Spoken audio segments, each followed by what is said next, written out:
বনি ইসরাইলের এক যুবক এত বেশি গুনাহ করেছে, অন্যায় করেছে, 40 বছর পর্যন্ত গুনাহ করার পর এমন দুর্ভিক্ষ দেখা দিল এলাকায়, শুধু হাহাকার, বৃষ্টি নাই, অনাবৃষ্টির কারণে মানুষ পিপাসার্ত হয়ে গেল, পশু পাখি কীটপতঙ্গ গুলো পড়তেছে আর মরতেছে, এমন হালাত।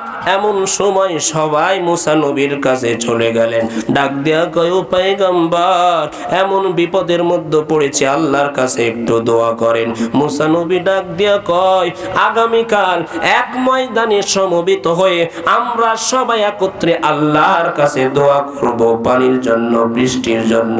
সবাই এক জায়গায় হয়ে গেলেন। মুসা নবী চোখের পানি ফেলে আল্লাহর কাছে দোয়া করে, কিন্তু বৃষ্টি হয় না। মুসা নবী অবাক হয়ে গেলেন, ডাক দেয়া কয়, ও মালিক, মুসার দোয়া তো কোনোদিন ফিরাইয়া দাও নাই, আজকে এত কান্না করে করে হাজার হাজার মানুষ দোয়া করে, এরপরেও কেন দোয়া কবুল হয় না, এরপরেও কেন বৃষ্টি হয় না? আল্লাহ ডাক দেয়া বলে, রে মুসা, এই ময়দানে এমন একজন গুনাহগার 40 বছর পর্যন্ত গুনাহ করেছে, ওই বান্দার জন্য দোয়া কবুল হয় না যতক্ষণ পর্যন্ত এই মজলিস থেকে তাকে বের না করবে, ততক্ষণ দোয়া কবুল হবে না। মুসা নবী বিপদের মধ্যে পড়ে গেলেন। হাজার হাজার 70,000 মানুষ, একজনকে কেমন করে এখান থেকে বের করবে? সম্ভব নাকি? মুসা নবী বিভিন্ন জায়গায় একজন করে ঘোষক দাঁড় করায়া দিলেন। সবাই বলে, 40 বছর পর্যন্ত গুনাহ করেছো, এমন একজন গুনাহগার কে আছো, বের হয়ে যাও, তার জন্য দোয়া কবুল হয় না। এক সময় আল্লাহর বান্দার কানে কর্ণ কহরে যখন আওয়াজটা চলে গেল, বান্দা এবার চোখের পানি ছাড়িয়া ডাক দিয়া কয়, ও মালিক, 40 বছর পর্যন্ত গুনাহ করেছি, হে মালিক, আপনি গোপন রেখেছেন, দুনিয়ার মানুষের কাছে ওপেন করেন নাই। আল্লাহ, আজকে খাঁটি তওবা করি, হে মালিক, 40 বছর যেহেতু গুনাহটাকে গোপন রেখেছেন, আজকেও গোপন রাখেন। আজকে এত বড় ভরা মজলিসে আপনি আমাকে অপমানিত করবেন না। ও আল্লাহ, আজকে আমি খাঁটি তওবা করলাম, জিন্দেগিতে আর কোনো অন্যায় করব না, জিন্দেগিতে আর কোনো গুনাহ করব না। সাথে সাথে আসমান থেকে বৃষ্টি শুরু হয়ে গেল। আল্লাহু আকবার। মুসা নবী অবাক হয়ে গেলেন, কি ব্যাপার, বৃষ্টি শুরু হয়ে গেল? ডাক দিয়ে কয়, ও মালিক, আপনার কুদরত বোঝা বড় কঠিন। বলে, কারণ? ডাক দেয়া কয়, ও মালিক, এখনো গুনাহগার বের হয় নাই, কিন্তু বৃষ্টি শুরু হয়ে গেল। কথা তো ছিল গুনাহগারকে এই মজলিস থেকে বের হলেই বৃষ্টি হবে, ঠিক না ভাই? ঠিক। কিন্তু বৃষ্টি কেন শুরু হয়ে গেল? আল্লাহ ডাক দেয়া বলে, রে মুসা, এতক্ষণ পর্যন্ত যার কারণে বৃষ্টি বন্ধ ছিল, এখন তার কারণে জমিনে বৃষ্টি শুরু হয়ে গেল। তওবার দাম আছে না নাই? এমন তওবা যদি করতে পারি, আল্লাহ আমার আপনার তওবাও কবুল করে নেবে। তওবা করা যাবে তো ইনশাআল্লাহ? তওবা করতে পারবো তো ইনশাআল্লাহ? এরে মুসলমান, তওবা করলে আল্লাহ ফিরায়া দেয় না, কারণ শুরুতেই বলেছি, আল্লাহ আমাকে আপনাকে জাহান্নামের জন্য বানায় নাই, আমাকে আপনাকে আল্লাহ বানিয়েছে জান্নাতের জন্য। কিসের জন্য? জোরে বলেন।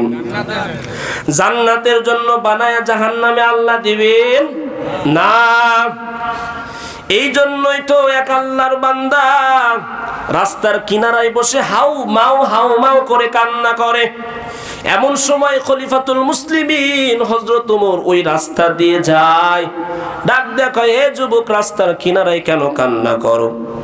যুবকটা ডাক দেয়া কয়, ওমর, আমি যে গুনাহগার, জিন্দেগিতে যত গুনাহ করেছি, আমার মতো গুনাহগার জমিনে কেউ নাই। আজ এমন অন্যায় করেছি, মনে হয় আল্লাহ আমাকে মাফ করবে না। অথচ আল্লাহ বলে লা তাকনাতু মির রাহমাতিল্লাহ। আরে পাহাড় পরিমাণ, কি পরিমাণ জোরে বলেন, পাহাড় পরিমাণ যদি গুনাহ করো তবু আল্লাহর রহমত থেকে নিরাশ হওয়া যাবে না। কারণ তোর হাজার হাজার কোটি কোটি গুনার চাইতেও আমি আল্লাহর রহমত বড়। জোরে কোন সুবহানাল্লাহ। এর নবীর আশিকের দল উমর নবীজির দরবারে চলে গেলেন। যাওয়ার পর নবীজির সঙ্গে কথা সেরে এবার উমর চলে আসবে, এমন সময় যুবকটার কথা স্মরণ হয়ে গেল। উমর ডাক দিয়ে কয়, ও নবী, রাস্তার কিনারায় এমন একটা যুবকের সাথে আমার দেখা হয়েছে, যে যুবকটা রাস্তার কিনারায় হাউমাউ করে কান্না করে। আমি জিজ্ঞেস করলাম, যুবক কেন কান্না করো? যুবকটা উত্তর দেয়, আমার মতো জালেম কুলিয়া ইবাদিয়াল্লাযিনা আসরাফু আলা আনফুসিহিম লা তাকনাতু মির রাহমাতিল্লাহ ইন্নাল্লাহা ইয়াগফিরুয যুনুবা জামিআ ইন্নাহু হুয়াল গফুরুর রহিম।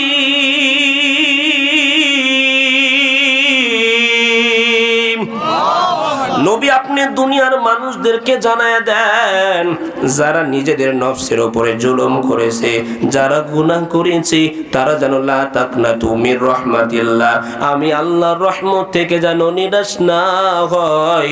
কারণ আমি আল্লাহ এমন একজন আল্লাহ, আমি আল্লাহ তাদের জিন্দেগীর সব গুনাহ মাফ করে দেব। জোরে কোন সুবহানাল্লাহ। এরে বাবা, দুনিয়া থাকার জায়গা নয়, দুনিয়া থেকে খালি হাতে বিদায় নিতে হবে, ঠিক না ঠিক বলেন? যেতে হবে খালি হাতে, যেতে হবে খালি হাতে, সঙ্গে কিছুই যাবে না।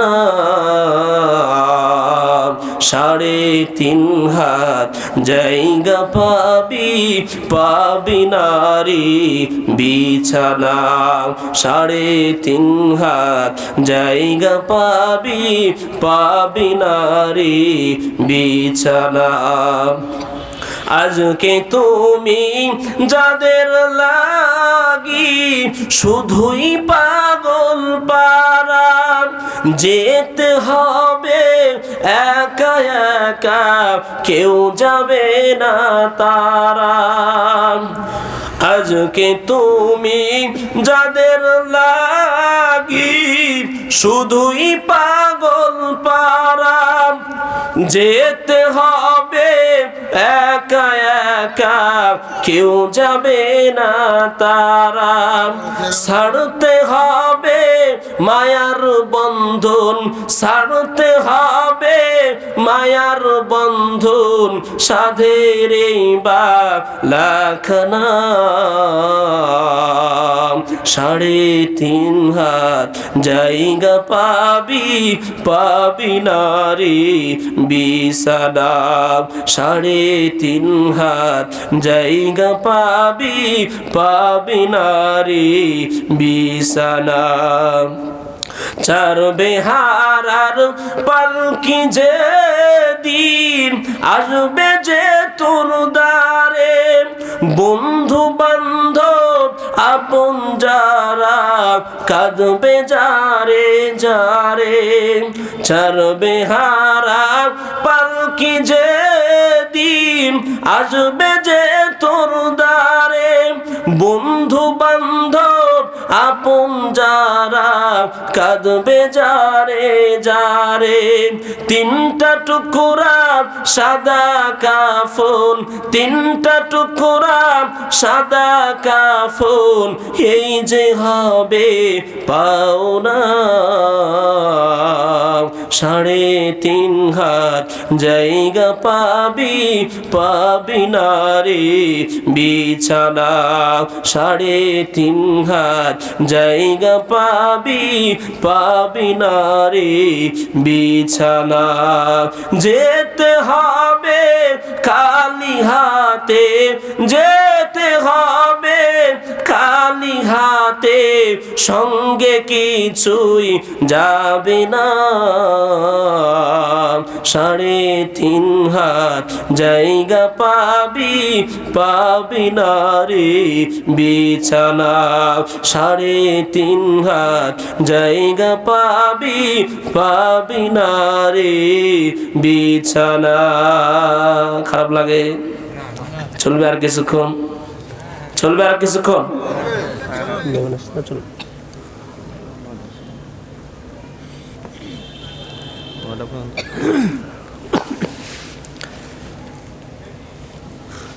তাহলে দুনিয়া থেকে সবাইকে বিদায় নিতে হবে, ঠিক না ভাই? ঠিক। তাহলে আমাদের কাজ কি, করণীয় কি? আমাদের কাজ হলো আমাদেরকে তাওবা করতে হবে। কার কাছে? জোরে কন। আল্লাহর কাছে তওবা করতে হবে। আল্লাহ রাব্বুল আলামিন কোরআনের মধ্যে জানায় দেন, তাওবা যারা করবে, তাওবা করিয়া যারা চলবে, আমি আল্লাহ তাদের জিন্দেগীর গুনাহ মাফ করব। জোরে কান সুবহানাল্লাহ। শুধু তাই নয়, আমার আর আপনার জীবনের গুনার শেষ নাই, গুনার শেষ নাই। এত গুনাহ করেছি কিন্তু এরপরেও কোনোদিন তাওবা করি নাই। অথচ আমার নবী, যার সামনের গুনাহ মাফ, পিছনের গুনাহ মাফ, এমন নবী আমার প্রত্যেকটা দিন তাওবা করেছে, ইস্তিগফার করেছে। জোরে কান সুবহানাল্লাহ। নবী আমার হাদিসের মধ্যে জানায় দেন, ওয়াল্লাহি ইন্নী লাস্তাগফিরুল্লাহ, আল্লাহর কসম আমি প্রত্যেকটা দিন তাওবা করেছি, ফিল ইয়াউমি আকসার মিন 70 মাররা, 70 বারেরও বেশি। জোরে কোন সুবহানাল্লাহ। এর নবীর আশিকের দল, নবীর গুনাহ নাই, এরপরেও যদি এত তওবা করতে হয়, তোমার আর আমার কি পরিমাণ তওবা করতে হবে। এর নবীর আশিকের দল, এমন কোন সাহাবায়ে কেরাম নাই যে সাহাবা তওবা করে নাই, যেই সাহাবা কান্না করে নাই রে বাবা। আপনি প্রত্যেকটা সাহাবায়ে কেরামের জিন্দেগি দেখেন, ইতিহাস দেখেন, নবী যেমন সারাটা রাত উম্মতের জন্য কান্না করেছে, সাহাবায়ে কেরাম নিজের কৃত গুনার জন্য কান্না করেছে। এরে বাবা, সাহাবায়ে কেরাম নবীর সুহবতে এত দামি, গুনাহ নাই, এরপরেও কান্নার অভাব নাই। একটাই কারণ, জাহান্নামের ভয়। কারণ জাহান্নামের আযাব সহ্য করা আমার আর আপনার পক্ষে সম্ভব না। নবী বলেন, জাহান্নামের শিকলের একটা শিকল যদি দুনিয়ার পাহাড়ে রাখা হয়, ওই পাহাড়টা দাবতে দাবতে জমিনের মধ্যে চলে যাবে। জোরে কন নাউজুবিল্লাহ। এত ভয়ঙ্কর ওই জাহান্নাম, ওই জাহান্নামের ভয়ে উমর পর্যন্ত এত কান্না করলেন রে বাবা, যেই উমরকে আল্লাহ দুনিয়াতে জান্নাতের সার্টিফিকেট দিয়েছেন, ঠিক না ঠিক বলেন? এক একটা সাহাবায়ে কেরাম এত বেশি কান্না। উসমান ফিল জান্নাহ, নবী বলেন উসমান জান্নাতি। জোরে কোন সুবহানাল্লাহ।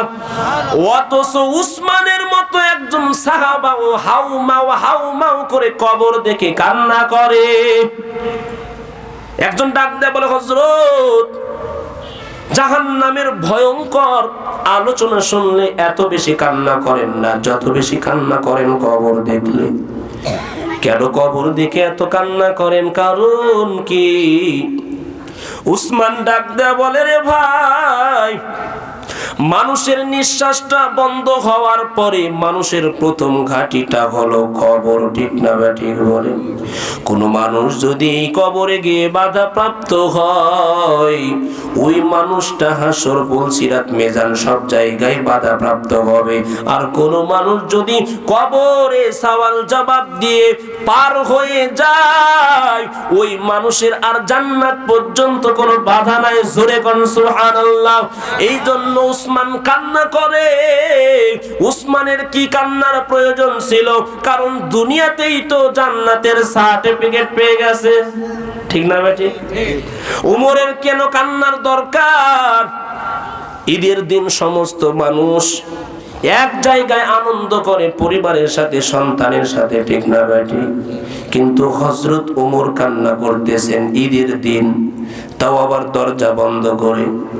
আবু হুরায়রা ডাক দেয়া কয়, ও খলিফাতুল মুসলিমিন, আজকে ঈদের দিন সবাই আনন্দ করে, আপনার কান্নার কি প্রয়োজন?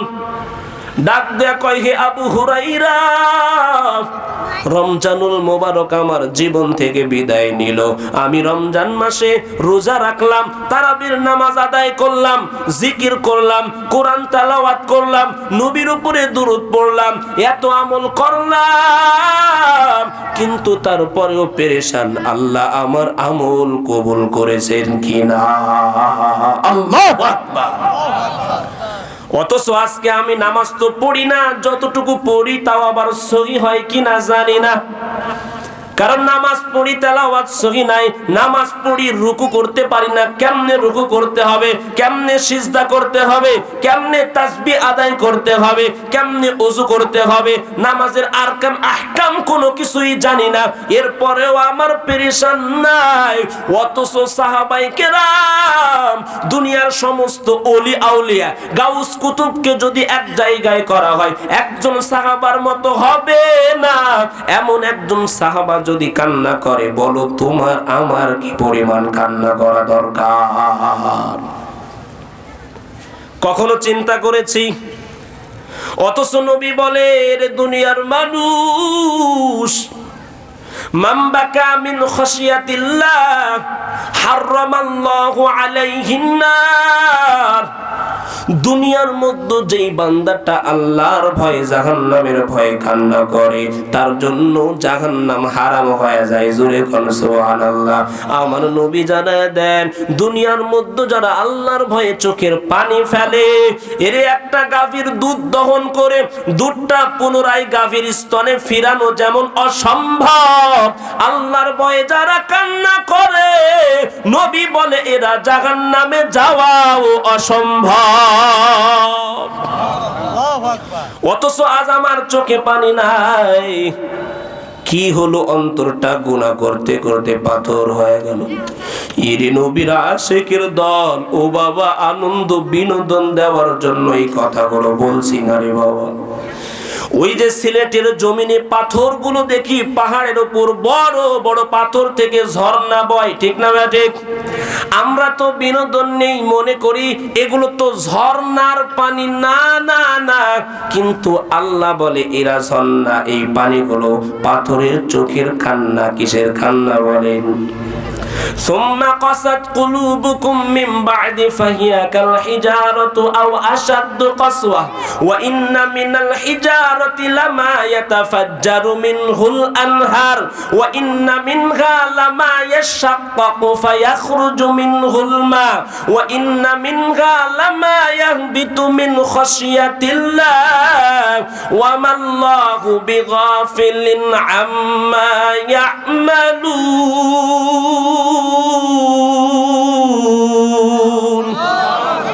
আল্লাহ বলে, পাথরের গা থেকে যে পানিগুলো নির্গত হয়, তোমরা মনে করো এগুলো পানি না রে বাবা, এগুলো সাধারণ পানি না। এই পাথরগুলো আল্লাহর ভয়ে কান্না করে।